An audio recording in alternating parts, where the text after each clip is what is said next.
So I just saw the trailer for James Gunn's latest Superman movie, Superman Legacy, and it looks pretty interesting. Like if you would ask me, like what comic book films am I looking forward to, it's the Batman 2 and Avengers Doomsday. And Superman Legacy really wasn't high on my list. It wasn't anything I had. I mean, I love a Superman film. I still listen. Superman 2 is probably my second or third favorite comic book movie of all time. Christopher Reeve is always the preeminent Man of Steel character. I came late to Superman and Lois, but Tyler Hoechlin is fantastic. Him and Bitsy Tulloch, they're great. Was great as Lois and Clark. I used to actually like Lois and Clark with Dean Cain and Terry Hatcher. Oh, Terry Hatcher is great as Lois Lane.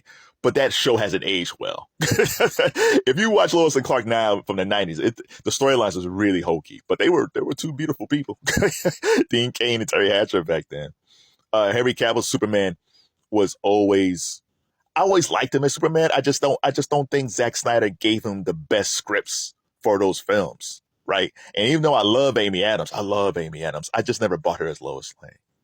So I really wasn't really hyped about this just because what happened to Henry Cavill and the fact that Henry Cavill still wanted to play Superman and then James Gunn took over and pushed him out. But James Gunn had his own vision of the whole Superman legacy thing. So he got a younger Superman.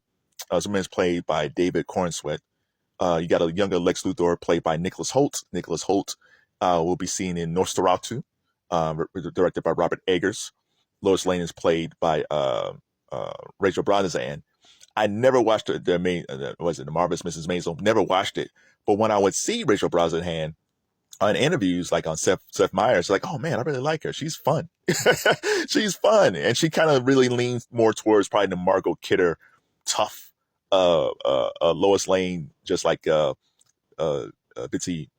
on a talk on Superman and Lois. So she kind of leaned more towards that. So, but visually, when I saw the trailer for Superman Legacy, it's like, oh my God, this is fantastic. Like the scene here, like Lois and Superman are twirling in the sky, kissing. And there's a lot of romantic scenes in that you see in the trailer for Superman Legacy, which is really good. So the trailer starts off, if you haven't seen it, something crashes into the snow. And you see Superman, and Superman's groaning, and someone beat the crap out of him. It's like, who did this to Kal-El? Who did this?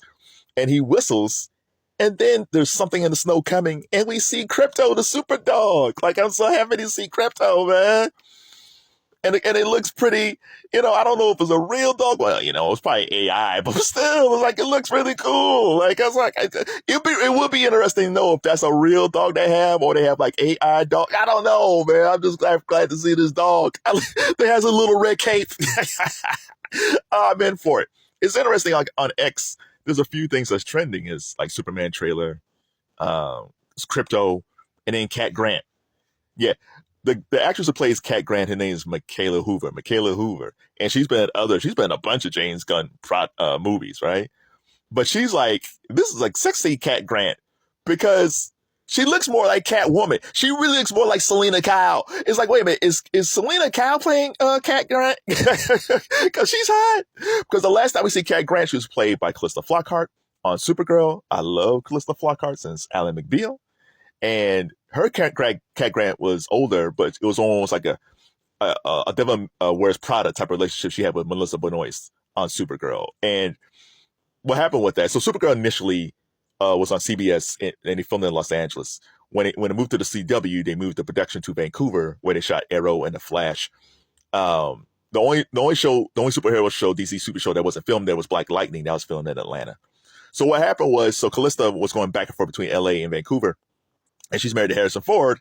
And I guess Harrison Ford one day said, "I'm tired of this Vancouver crap. I need you in LA." And she left the show. She would pop up once in a while, like if they had like a video conference, but it wasn't the same. I feel like the rhythm of Supergirl ended when Calista left as Cat Grant. But this Mikaela Hoover's Cat Grant, that's a whole different looking cat. So there's that. So overall, the film looks kind of interesting. Like, people are against Superman for some reason, because people forget Superman's an immigrant. Like, he's not from here. He wasn't bitten by a radioactive spider. He doesn't have a bat suit. Like, no. So for some reason, the people are against him. Like the last time I seen this was it was Jake Gyllenhaal in the last the film with Tom Holland's Spider-Man before the Tobey Maguire. Andrew Garfield popped up. I think No Way Home, Far From Home, and Jake Gyllenhaal was Mysterio, and he just ripped him to shreds. It's like Peter Parker's really Spider-Man. It's like, oh my God, Jake Gyllenhaal does not get enough credit for Mysterio. He's like, yeah, rank me in the comments below. Rank me. What does Jake Gyllenhaal rank as supervillains go? Because I think he's actually been underrated. So back to Superman Legacy. So yes, overall I think it's pretty good. Now there's a couple of problems here. The film has to gross nearly $1 billion or over $1 billion to make money. It cost nearly $400 million to make this film. And I don't know if the marketing budget is cooked into this.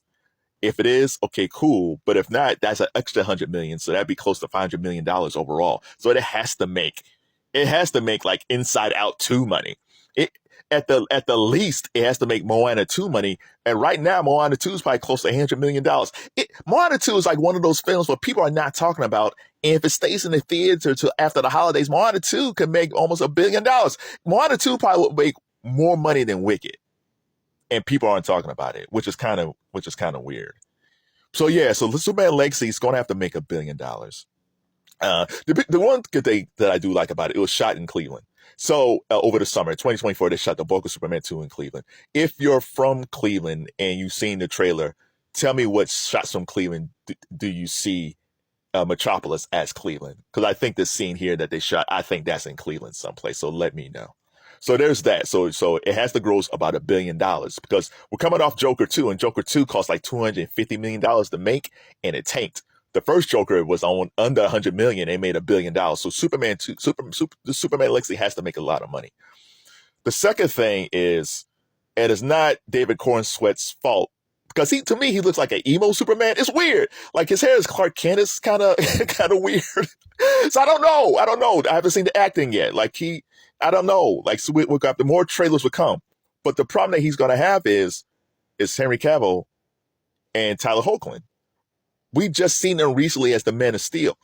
When Brandon Routh's Superman failed, I don't think it was Brandon's fault. I think the script was bad. I think that was like around 2006, I think.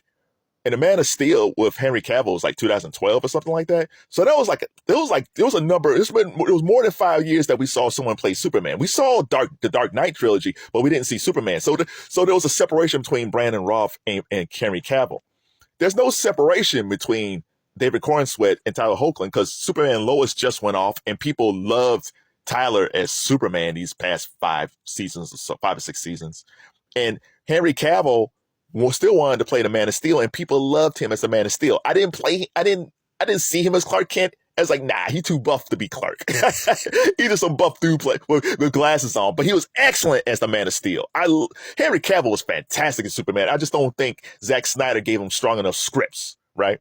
And shout out to Ben Affleck. I still think there should be a Batman film or a Batman series of Ben Affleck as an older Batman. I still think they should do that. So we got Cavill and we got Hoechlin. So there's no separation. So good or bad, David Corenswet has to deal with the fact that you got 2 actors who recently played Superman that people loved. So shout out to James Gunn. When on the trailer, it's like a big ass James Gunn. It's like Tyler Perry, Superman Legacy. He's a big James Gunn on the trailer. It's basically saying sink or swim. I'll put my name on it. So shout out to James Gunn, man. But man, because this film has to be a hit. Because if it tanks, we won't see another Superman film. And if it tanks, I don't know if he'll still be the head of DC Studios. Because overall in Gotham, Matt Reeves is doing great things with the Batman Penguin series with Kristen Milioti and Colin Farrell. There's talk of another Penguin series, 2nd season of Penguin. And you got Batman 2 in 2026. That side of DC is fine with Matt Reeves. So if I'm DC, I'm watching this. It's like, man, should we still, if this film tanks, and hopefully it won't. I think the film will be fine, but there's a lot of pressure for them making $1 billion, man. And if that film does so, and Matt Reeves' Batman 2 does great guns, what does DC do? What does Warner Discovery do? Do they look at James Gunn and say, hey, man, we like you, but this Matt Reeves dude, he kind of understand what we need. So what do you think? What do you think of this trailer for Superman Legacy? What do you think about all the actors playing it? Shout out to Rachel Brosnahan playing Lois Lane. I think she'll be great. Shout out to Nicholas Hoult and David Corenswet. So and Krypto, the super pup. I see you can't, Grant.